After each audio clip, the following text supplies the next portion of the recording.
Bab 10. Cuek. Aku masih sibuk menatap gawai, tak ada niat maupun keinginan untuk melirik apalagi menyapa Mas Agam. Kakak, adik, ayah belikan oleh-oleh. Hingga keluar sebuah ucapan dari mulut suamiku yang membuat hati penasaran. Akhirnya aku menoleh, hanya sekedar ingin melihat seperti apa barang yang dengan bangga ia bawa untuk kedua buah hatinya. Naluri jahatku seketika menyuruh untuk tertawa demi melihat dua buah benda yang ia tenteng sebagai pelipur lara makhluk tak berdosa di depannya. Tawa yang hampir meledak berhasil kutahan. Lagi, dua kakak beradik yang basah kuyup terkena air hanya diam tanpa menjawab sapaan ayah mereka. Diperhatikannya sebuah boneka Hello Kitty serta truk mainan plastik berukuran sedang. Merasa tidak tertarik dengan buah tangan yang dibawa oleh seseorang yang telah menorehkan rasa kecewa itu, mereka kembali pada aktivitas bermain air di kolam renang plastik yang baru aku belikan. Netraku kembali fokus pada layar HP. Senyum kemenangan terukir indah di bibir yang telah kupoles lipstik mahal berwarna nude ini. Dek, sapaan Mas Agam beralih padaku.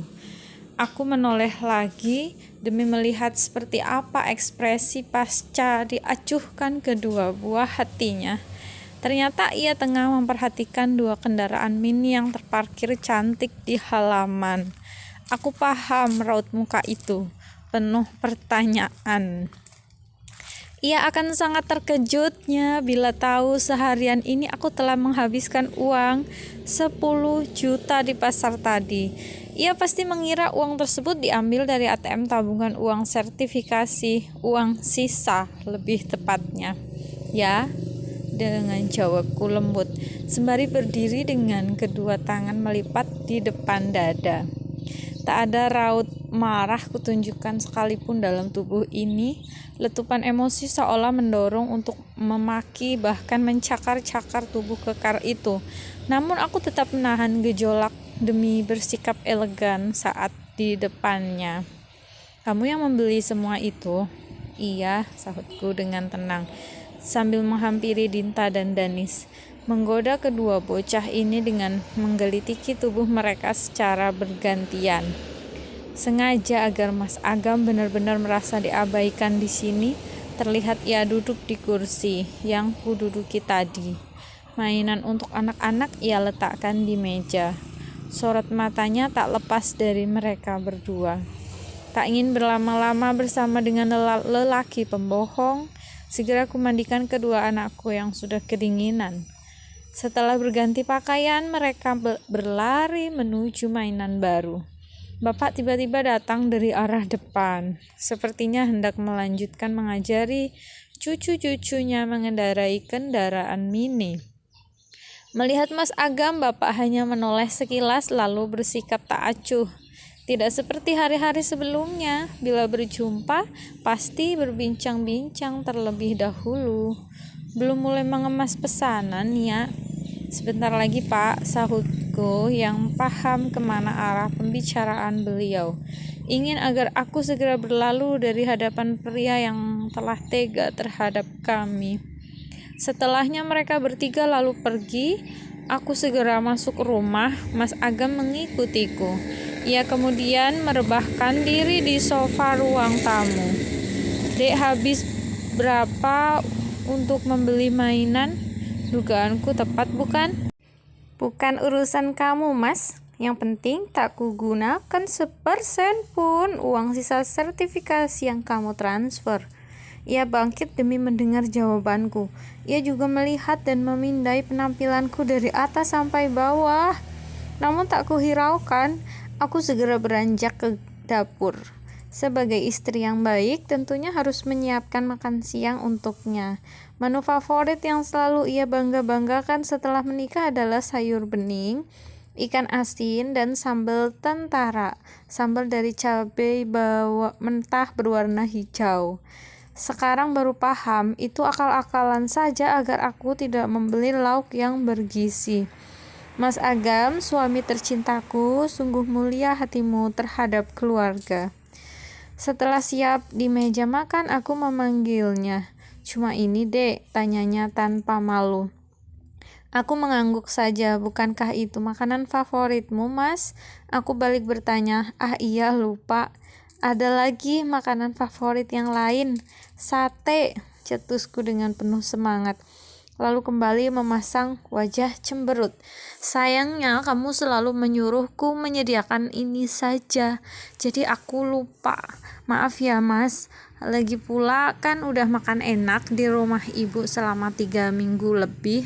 Di hotel juga tidak mungkin ada menu receh kayak gini kan Mas? Mas Agam tidak menyahuti sama sekali. Ia memilih duduk dan mulai makan. Menu seperti ini pantasnya tersaji setiap hari di rumahku untuk makanan aku dan anak-anakku yang kaum rendahan. Ibarat orang India, kami ini berasal dari kasta Sudra, jadi makanan yang pantas ya seperti itu saja. Mainan anak ya cukup yang harganya murahan, beda sekali sama Aira yang berasal dari kasta kesatria. Mainan mahal, sering piknik, nasib Rani sama anaknya emang mujur, dapat kakak ipar serta Pak D kayak kamu, Mas. Skakmat, seketika ia berhenti mengunyah.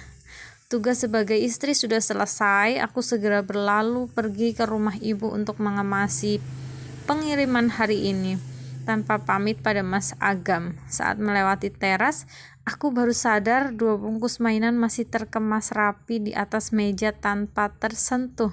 Senyum sinis terukir di bibirku. Pengiriman hari ini telah selesai. Kurir juga sudah mengambil barang ke rumah ibu. Anak-anak tertidur di sini juga. Aku malas pulang, ada Mas Agam. Namun aku juga perlu mandi dan berganti baju. Sembari menimbang keputusan pulang atau tetap di sini, aku iseng melihat story di aplikasi hijau. Jariku berhenti pada sebuah unggahan seseorang Rani, Ibu Aira. Tumben buat story atau selama ini aku disembunyikan? Nangis ditinggal pulang Pak D, efek terlalu dimanja. Biasanya jam segini diajak jalan-jalan. Halo, apa kabarnya anak-anakku yang ditinggal 3 minggu? Jari-jari ini ingin bermain perasaan dengannya. Segera aku pencet tombol balas. Anak kesayangan.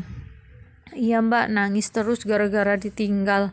Kalau ada Mas Agam aku gak capek jagain Aira. Rani membalas. Terus Mas Agam yang ninggal anak-anak gitu? Balasku dengan perasaan sengit. Gak gitu maksud aku mbak. Anakku sering ditinggal Ran, 3 minggu malah. Sekarang biar ketemu sama ayahnya. Iya mbak. Apa? Iya. Bukan maaf. Ku tarik nafas panjang. Pesan terakhir Rani tidak aku balas, hanya menambah sesak rasa ini. Akhirnya aku putuskan untuk pulang saja. Dan saat hendak melangkah, anak-anak terbangun. Mereka ikut pulang karena hari sudah sore. Selepas mengaji, Dinta dan Danis menonton televisi. Ayah mereka mendekat. Awalnya cuek, lama-lama mereka luluh juga. Celoteh riang terdengar dari mulut kecil Danis. Terlihat sekali anak ini merindukan ayahnya. Dia menceritakan segala hal yang dialami saat ayahnya pergi. Aku mengamati sambil duduk di kursi. Saat asyik bermain, gawai Mas Agam yang ia letakkan di meja depanku menyala. Mode senyap jadi tidak berbunyi. Kontak atas nama Bapak memanggil di sana. Aku sengaja tidak memberitahu Mas Agam. Beberapa saat kemudian berhenti. Iseng ku pencet ponsel Mas Agam. Fotonya bersama Aira dijadikan foto layar. Hati ini mulai memanas kembali. Panggilan dari kontak yang sama berbunyi lagi. Saat itulah Mas Agam berjalan hendak mengambil benda pipihnya. Segera diangkat saat tahu siapa yang menelepon di seberang sana.